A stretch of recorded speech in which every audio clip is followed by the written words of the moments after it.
presenting Detective Nick Harris in a salute to the law.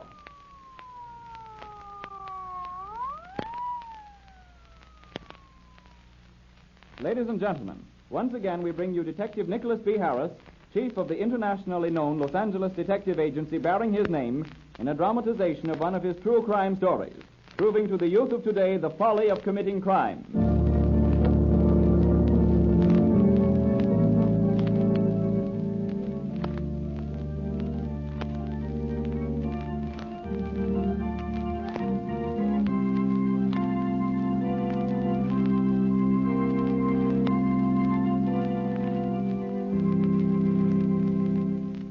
Ladies and gentlemen, often I have repeated that the criminal cannot win in the long run.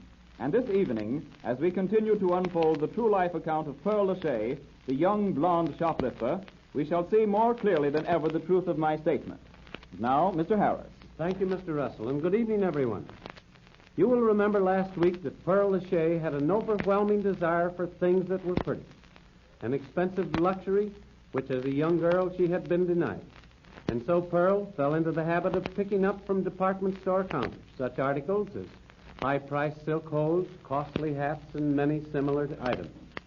Last week we traced her early career from a petty theft of an expensive pair of silk stockings to a more serious offense of shortchanging a large department store.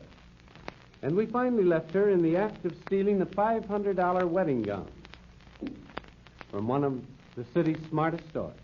But as Pearl Lachey left the store, with a frantic saleswoman trying to trace the lost gown, Lula Lane, one of my best women operators, followed. Out in the street, Miss Lane approached Pearl Lachey and her shifty, one-armed escort, Charles Devers.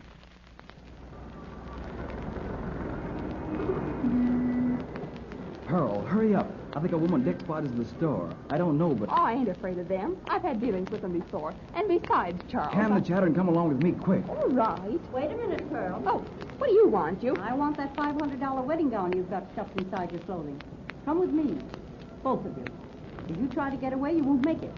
There's a plain clothes burden watching us now. Might as well give up, Pearl. They've got us. Okay, Miss Lane. I remember you from before. But someday I'm going to shake you for good.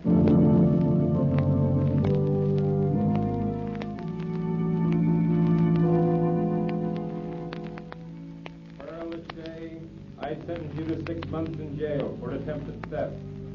Charles Devers, this court can prove nothing against you at this time, and so you may go free. Case is closed.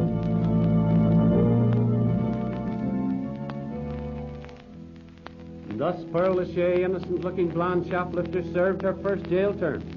During this period, downtown Los Angeles department stores breathed a combined sigh of relief. But during her incarceration, I instructed my operators to become thoroughly familiar with Pearl's features, and upon her release, Hazel Gordon again took up her vigil.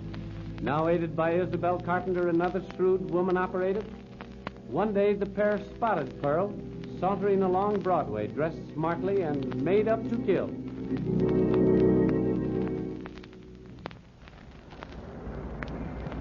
That's Pearl she married. That blonde with the Hollywood swagger and the thick coat of war paint? Yes, she looks like she's working in pictures, doesn't she? You know, that extra girl attitude. Here I am all dolled up. Look me over. Well, from that past record of hers, she's up to something, you can be sure. Yes, but what? Come on, Hazel, let's follow her.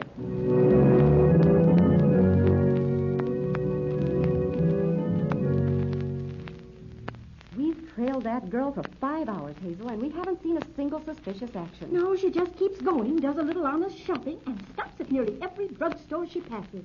At nearly every drugstore she passes. Say, Hazel, do you think she may be up to something with the drugstores now? Oh, I don't know, but it's a hunch worth following up. Yes, I think it is. Come along. We'll go in the next drugstore behind her. Now, wait a minute. You go in behind her. She doesn't know you yet, and she knows me. Oh, we have had dealings before, you know, Isabel. Now, go ahead and keep close to her. I'll keep my distance and you two will go. All right, here goes.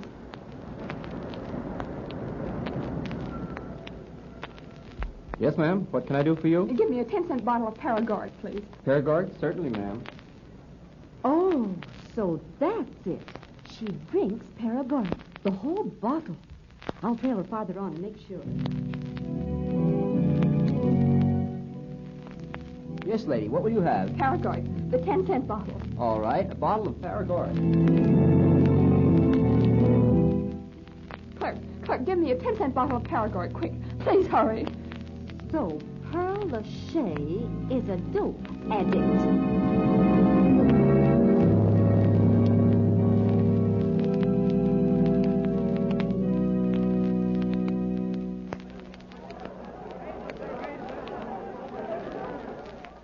Well, Mr. Jerome, I didn't expect to see you here in this store. Hello, Estelle. What are you doing? Keeping an eye out for shoplifters? Well, Christmas is a good time for them.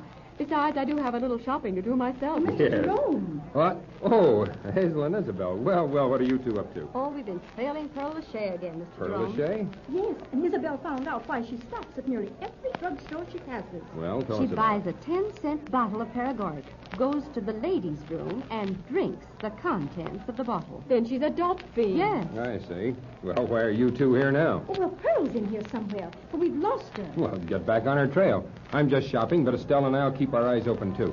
Now, you two had better cover one of the other floors. We'll stick here on the main floor. All right, Mr. Jerome. We'll find her again if it takes all day. Good, reliable pair, those two, Estelle. Yes, and you can see those two are worn out tracking down that blonde shoplifter. Mr. Martin. Yes, Miss Deming, what's the trouble? Those girls are two over there with the mirrors. I don't know for sure, but I think I saw them take a $20 hat from its pedestal. What? Yes, but I don't know where they put it. Why, it simply vanished. All right, Miss Deming. You come with me. And just a minute, floor walker. I'm a Harris detective. What's the matter here? A detective? Yes, and this young woman is Miss Graham, department store operative. My name's Jerome. Well, then those two girls over there by that mirror near the hat counter. They've hidden an expensive hat somewhere. Mr. Jerome, what shall we do? We haven't any actual proof.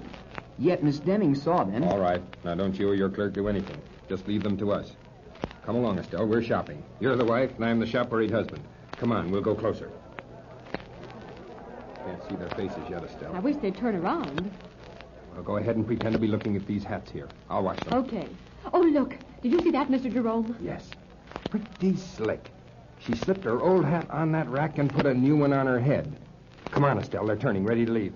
We'll get them now. Mr. Jerome, that girl stole another one of our hats just then. I saw her, and I'm going to grab her. Just a minute, Mr. Floorwalker. Don't you know there's a law in this state that says an arrest for shoplifting can't be made until the suspect has shown intent to take, steal, and carry away the article in question? Well, isn't that intent enough? No, not until she takes it out of your store. Now, stay here. My operator and I will get her outside. Mr. Jerome, look. That face. Is that the face of that girl, Yes, that blonde one? it's Paula Shea. Come on, let's get her. All right, Estelle, you grab the other girl's arm. I'll take care of her. Okay. What's the big guy? Oh, calm down. And you, Jerry, Pearl calm Shea, come down. along with us. We want you and those two hats you just took from the store.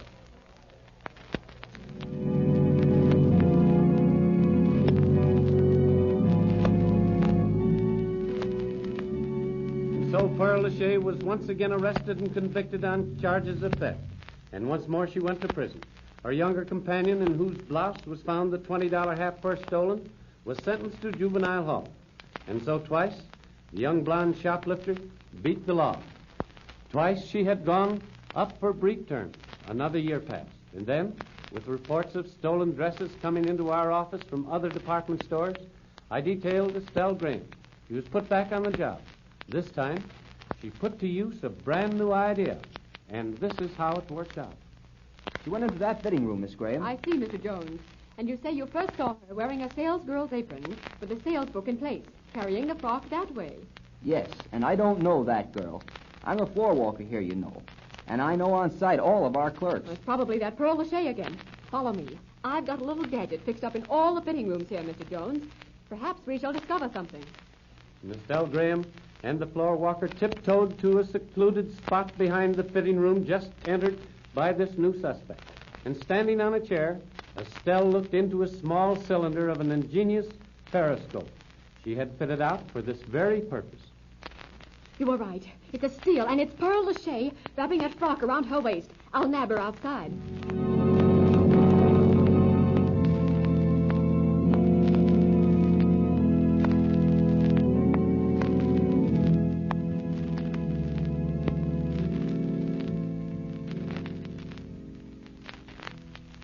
Now, Lieutenant Parker, that rent receipt we found on Pearl brought us here.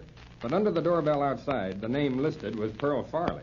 The same Pearl Lachey, says the landlady, Mr. Jerome. But, Lieutenant, What about all these stolen luxuries here? Gowns, coats, jewelry. I wonder why she didn't sell them to a fence. She didn't need to, Inspector. The landlady told me that Miss Farley, as Pearl Lachey called herself here, did sell these things. She had a swell trade with all the movie extras from Hollywood.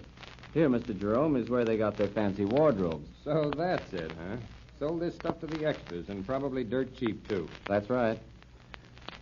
And thus, Pearl Lachey was put out of circulation for a third time. And after her release, nothing was again heard of her. Until about a year later. Guess this is the place, Lieutenant Parker.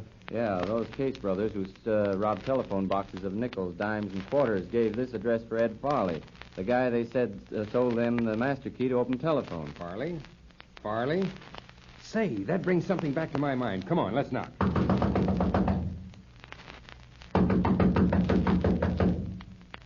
No answer. Here's a pass key. Fine, let's have it.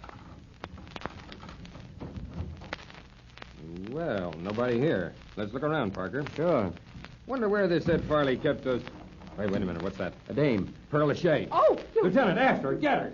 Little devil, she's trying to get away. Pearl, get away from that window. Get away from me! Take your hands off Inspector, me. she threw something out What of the was window. it, Pearl? You might as well tell. We'll search below anyhow. Oh, Come on. know, Mr. Jerome, I don't want to go and stir again for that. For what? I didn't ask you that. I want to know what you threw out of that window.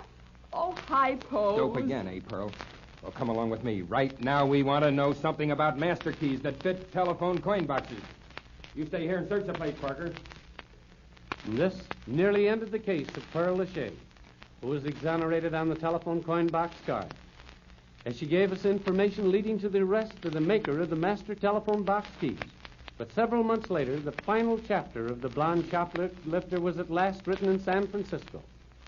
A telegram came through to me from that city, stating simply, Pearl Lachey, former morphine addict, now cocaine fiend, jumped from window of a San Francisco doctor's office, died instantly, a suicide. And that's all. And so, as I say to the youth of today again, this case also proves that crime does not pay. Thank you, Mr. Harris. Ladies and gentlemen, you have just heard the concluding chapter of another true life story brought to you by Detective Nicholas V. Harris, internationally famous Los Angeles criminologist and chief of the detective agency bearing his name. Although this was a true story, fictitious names and places have been used throughout this narrative. The story was dramatized by Howard W. Bull and produced under the direction of Carolyn Carroll, with Wesley Turtelot at the organ. Mr. Harris wishes me to thank the following cast for their participation in this program: Betty Carmine, Olive Thomas, Mary Ryan, Lenore Thompson, Marion O'Moore, Earl Hurt, George Conkling, Lawrence Travers, and Eric Loring. Mr. Harris will again be heard over this station next Friday evening at 8:45 in another interesting true life story entitled The Fatal Ace of Spades. This is Frank Russell speaking.